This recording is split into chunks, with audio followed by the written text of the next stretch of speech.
दोस्तों नमस्कार, जय हिंद।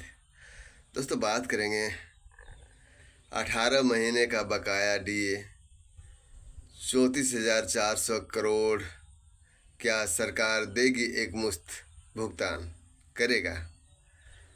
तो बात करेंगे 8वें वेतन आयोग के बारे में और 18 महीने के डीए के बारे में। दोस्तों आप देख रहे हैं न्यूज़ हर पल। अगर चैनल पर पहली बार आए तो लाइक शेयर और सब्सक्राइब जरूर करें। दोस्तों बता दें कि सरकारी कर्मचारियों और पेंशनर भोगियों के लिए 18 महीने का बकाया डीए एरियर और डियरनेस रिलीफ डीआर का मुद्दा पिछले कुछ वर्षों से चर्चा में है। कोविड-19 महामारी के दौरान सरकार ने जनवरी 2020 से जून 2021 तक डीए डीआर की बढ़ोतरी पर रोक लगा दी थी, जिससे लगभग 1 करोड़ कर्मचारियों और पेंशनरों को इस अवधि का एरियर नहीं मिल पाया। इस फैसले के पीछे देश की आर्थिक स्थिति और सरकारी खर्चों में आई अचानक वृद्धि थी। अब 2025 में एक बार फिर यह मुद्दा गरमाया है। बजट 2025 के आने से पहले कर्मचारियों और पेंशनर भोगियों को उम्मीद है कि सरकार इस बार 18 महीने का बकाया डीए एरियर के भुगतान पर कोई बड़ा फैसला ले सकता है।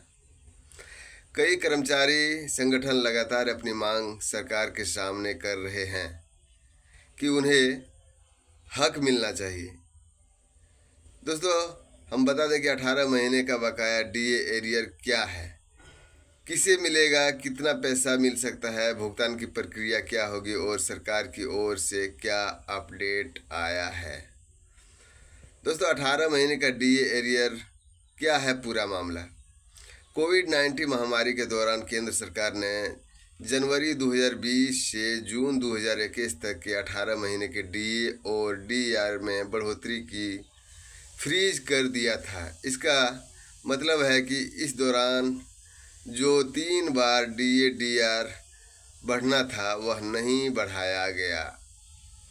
जनवरी 2020 में 4% बढ़ोतरी होनी थी, जुलाई 2020 में 3% की बढ़ोतरी होनी थी और जनवरी 2021 में 4% की बढ़ोतरी होनी थी।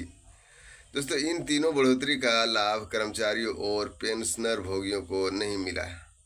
हालांकि जुलाई 2021 से डीए डीआर फिर से बढ़ना शुरू हो गया, लेकिन 18 महीने का एरियर अभी तक लंबित है। योजना का नाम क्या है? 18 महीने का बकाया डीए एरियर। अवधि इसका है जनवरी 2020 से जून 2021, 18 महीने की डीए। लाभार्थी कौन होगा? केंद्र सरकार के कर्मचारी और पेंशनर होगी। फ्रीज की गई डीए डीआर वृद्धि 3 बार जनवरी 2020, जुलाई 2020 और जनवरी 2021। तो इस तरह का है बकाया एरियर। वहीं पर 2025 के बजट के पहले कर्मचारियों में उम्मीद है कि सरकार इस बार 18 महीने के बकाया डीए एरियर पर कोई ठोस फैसला ले सकती है। सूत्रों के अनुसार वित्त मंत्रालय को इस संबंध में प्रस्ताव भेजा गया है और इस पर विचार चल रहा है। अगर प्रस्ताव पास होता है तो डीए डीआर एरियर का भुगतान किस्तों में किया जा सकता है। अनुमानित शेड्यूल कुछ इस प्रकार है कि पहली किस्त जनवरी 2025 में दे सकता है, दूसरी किस्त फरवरी 2025 में, तीसरी किस्त मार्च 2025 में और चौथी किस्त अप्रैल 2025 में दे सकती है।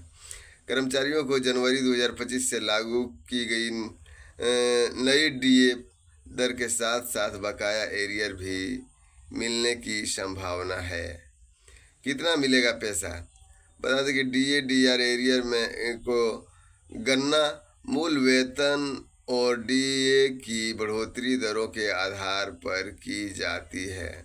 जनवरी 2020 में 4% डीए बढ़ना था, जुलाई 2020 में 3% डीए बढ़ना था और जनवरी 2021 में 4% तक की डीए बढ़ना था।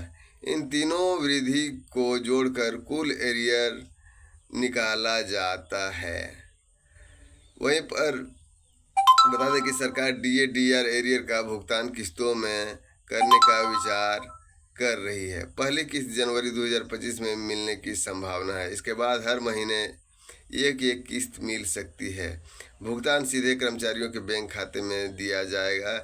टैक्स कटौती भी लागू करने की तैयारी होगी। जनवरी 2025 से केंद्र सरकार ने डीए 2% बढ़ाकर 55% कर दिया है। इससे कर्मचारियों को जनवरी से मार्च 2025 तक के बकाया डीए का भुगतान अप्रैल वेतन के साथ किया जाएगा। साथ ही 8वें वेतन आयोग के गठन की घोषणा से भी कर्मचारियों को भविष्य में वेतन और भत्तों में और बढ़ोतरी की उम्मीद है। तो ये थी दोस्तों डीए डीआर और 18 महीने से जुड़ा हुआ कुछ बातें जो कि अभी अभी तुरंत नया अपडेट निकल के सामने आया था। दोस्तों आप चैनल पर पहली बार आए हैं तो लाइक शेयर और सब्सक्राइब करें।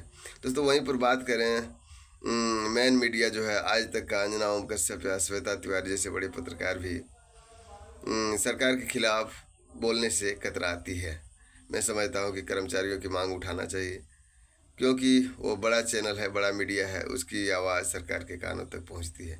आपकी क्या राय है कमेंट बॉक्स में ज़रूर लिखें और चैनल को लाइक शेयर और सब्सक्राइब ज़रूर करें। जय हिंद, जय भारत।